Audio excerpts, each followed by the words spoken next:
అక్షరాలు రెండే లక్షణాలు ఎన్నో ఏమని చెప్పాలి నీతో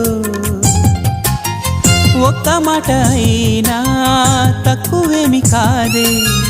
ప్రేమకు సాటేది లేదే రైలు బండి కూతే సన్నాయి పాట కాగా రెండు మనసులొకటయ్యేనా కోయిలమ్మ పాటే మది మీటుతున్న వేళ కాలిమూవ గొంతు కలిపెనా అందమైన మనసులో ఇంత అలజడెందుకో ఎందుకు ఎందుకు ఎందుకు